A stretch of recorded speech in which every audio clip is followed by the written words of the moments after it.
ఒక చేదు వార్త నిజం జీర్ణించుకోలేకపోతున్నారు. ప్రస్తుతానికైతే వరంగల్ పశ్చిమ మాజీ ఎమ్మెల్యే దాస వినయ్ భాస్కర్ గారు ఉన్నారు. ఒకసారి వారు కూడా తెలంగాణ ఉద్యమంలో ప్రతి ఒక్కరు అడుగులో అడుగై ఇక్కడ శ్వాసలో శ్వాస నడిచినటువంటి నేపథ్యంలో వారికి ఉన్నటువంటి అనుబంధాన్ని కూడా చూసి తట్టుకోలేకపోతుంది అన్న. ఇప్పుడు పెద్ది సుదర్శన్ రెడ్డి గారు ఒక 6 రోజుల పాటు తను మృత్యుతో పోరాడారు. చివరికి ఏ విధంగానైనా గట్టెక్కుతారని ఒక ఆశాభావాన్ని అందరూ వ్యక్తం చేస్తున్నారు. ఇక వస్తే తమంతా అదృష్టవంతులు ఎవరు లేరని చెప్పి ఉమ్మడి వరంగల్ జిల్లా వ్యాప్తంగా కూడా భావిస్తున్నటువంటి పరిస్థితి. మరి నిన్న ఒక్కసారి వారు లేరన్నటువంటి విషయాన్ని తెలిసిన తర్వాత ఎట్లా ఉంది పరిస్థితి, అసలు ఎట్లాంటి వాతావరణం ఉందనేది ఎవరు ఊహించలేనటువంటి పరిస్థితి ఎట్లా ఉంది మీకు అనిపించింది? మాకైతే ఇది వ్యక్తిగతంగా పార్టీ పరంగా బాగా షాక్. వారు 4-5 రోజుల క్రితము అనారోగ్యానికి గురైనప్పుడు వెంటనే మా నాయకులు హరీష్ రావు గారు, కేటీఆర్ గారు వచ్చి మెరుగైనటువంటి వైద్య సేవలు అందియాలని చెప్పి ఇక్కడి నుంచి యశోద హాస్పిటల్ కూడా వారు తరలించడం జరిగింది. ఏదేమైనప్పటికీ కూడా ఆ దేవుని అనుగ్రహం లేకపోవటం, మరి ఈరోజు ఈ తీరుగా మృత్యు వార్త వినటం చాలా బాధాకరం.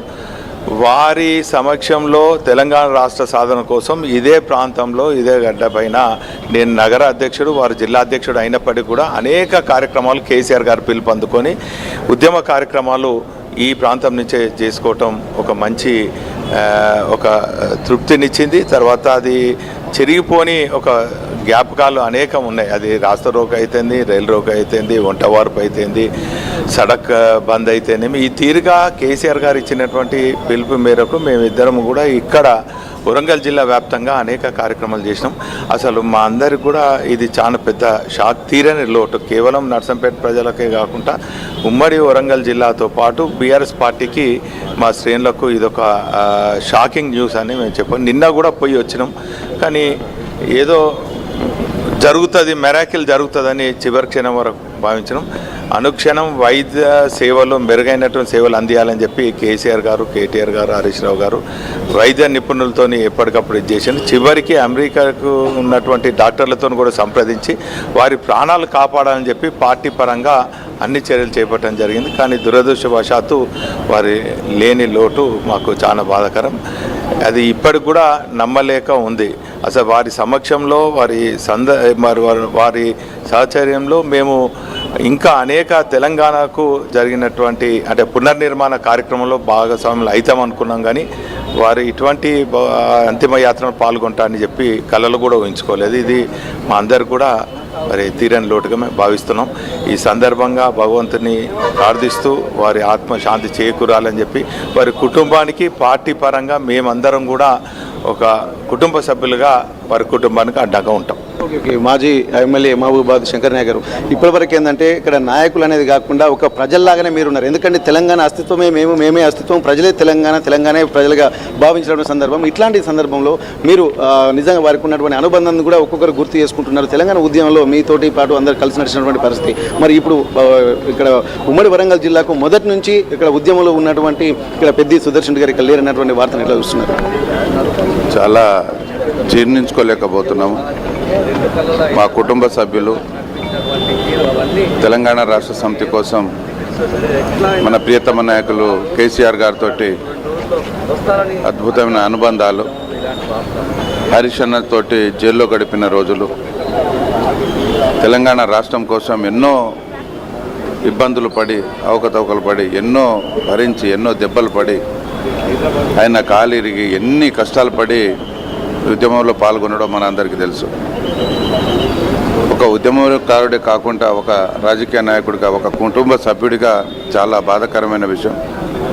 ఇలా జరుగుతుందని చెప్పేసి జీవితంలో కూడా ఎప్పుడు ఊహించలేదు. నాకు ఎప్పుడు పలకరించిన శంకర ఎక్కడున్నారు ఏంటిది అని చెప్పేసి పలకరించేవాడు.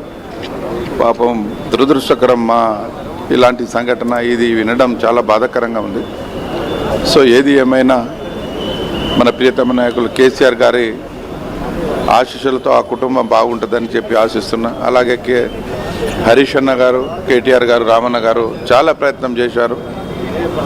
డాక్టర్లతోటి మాట్లాడి యశోదలో చాలా ప్రయత్నం, అన్ని విధాల ప్రయత్నం చేశారు, కానీ చివరికి ఇలా జరిగింది. సో ఏది ఏమైనా ఆ కుటుంబానికి అండంగా ఉండి తప్పకుండా పార్టీ మేమందరం ఉంటామని చెప్పేసి ఉంటూ ఆ కుటుంబాన్ని ఆ భగవంతుడు ధైర్యం ఇవ్వాలి, ఆయన ఆత్మకు శాంతికి జరగాలని ఆశిస్తూ సెలవు తీసుకుంటున్నాం. ఇక ఇది తీరని నోటు ఇసి అసలు పార్టీకి కానీ మాకు కానీ. ఓకే, ఇప్పుడు పెద్ది సుదర్శన్ రెడ్డి అంతిమయాత్రకు బీఆర్ఎస్ పార్టీ పెద్దలు ఎవరెవరు వస్తున్నారు? ఇప్పుడు మీకున్నటువంటి సమాచారం ఈ రోజు షెడ్యూల్ ఇట్లా మీకు ఏమన్నా ఉందా? వాస్తవంగా నాకు తెలిసిన వెంటనే రావడం జరిగింది. హరీష్ అన్న వస్తున్నాడు అని చెప్పేసి తెలిసింది. హరీష్ అన్నతో పాటు దయన్న వస్తున్నారు, సత్యవతి గారు వస్తున్నారు, చాలామంది వస్తున్నారు, అందరూ వస్తున్నారు. మన తెలంగాణ రాష్ట్రంలో ఉన్న ప్రముఖులు అందరూ వస్తారని చెప్పి ఆశిస్తుంది. Thank you.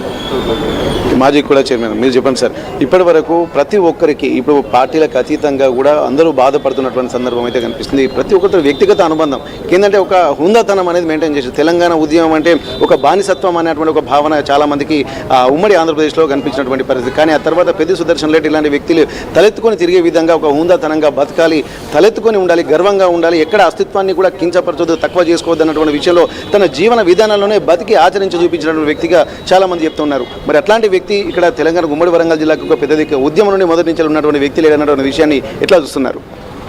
ఈరోజు పెద్దిగారి లేని లోటు జీర్ణించుకోలేకపోతున్నాం. ఎందుకంటే 2001 నుంచి కూడా మేము కలిసి పనిచేసినటువంటి వాళ్ళం, బాధపడ్డటువంటి వాళ్ళం. ఆయన ఏడిస్తే మేము ఏడ్చినటువంటి వాళ్ళం, ఆయన సంతోషపడితే సంతోషపడినటువంటి వాళ్ళం.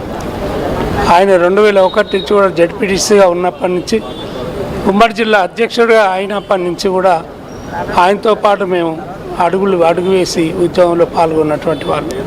అనేక ఉద్యమ సంఘటనలు 2001 నుంచి 2014 వరకు పెద్ది సుదర్శన్ రెడ్డి చేసినటువంటి ఉద్యమం మామూలు ఉద్యమం కాదు. అది వీరోచితంగా ఒక పోరాడినటువంటి ఒక గొప్ప ఉద్యమ నేత. కేసీఆర్ గారి సూచనలతోని, వారి సలహాలతోని, వారికి ఒక నమ్మిన బంటుగా ఉంటూ, ఆ కుటుంబానికి నమ్మిన బంటుగా ఉంటూ వారు చేసినటువంటి ఉద్యమంలో మేమందరం కూడా పాల్గొని ఇక్కడే కాదు రైలు రోకోలు కానీ, రాస్తా రోకోలు కానీ, దిగ్బంధనాలు కానీ, ఒక రోజైతే ఆనాటి తెలుగుదేశం పార్టీ నాయకుడు ఎర్రబెల్లి దయాకర్ రావు వారి ఇంటి మీదకి దాడి చేయడానికి పోయినాం మేమందరం. ఆ సంఘటనలో పోలీసులు జరిపినటువంటి లాఠీ చార్జీలో పాపం పెద్ది ఆ పాదాలన్నీ కూడా దెబ్బతిని ఒక వారం రోజుల పాటు హాస్పిటల్లో ఉండి ట్రీట్మెంట్ తీసుకున్నటువంటి ఆ ఉద్యమ ఘట్టాన్ని మేము మర్చిపోలేము. అసలు ఆయన దేనికి కూడా భయపడేటువంటి వ్యక్తి కాదు. ఏ రాజకీయ నాయకులకు కానీ, ఏ రాజకీయ పార్టీలకు కానీ, ఆంధ్ర పాలకులకు కానీ, అప్పుడున్నటువంటి కాంగ్రెస్ పార్టీ నాయకత్వాన్ని కానీ ఏమాత్రం భయపడినటువంటి వ్యక్తి కాదు.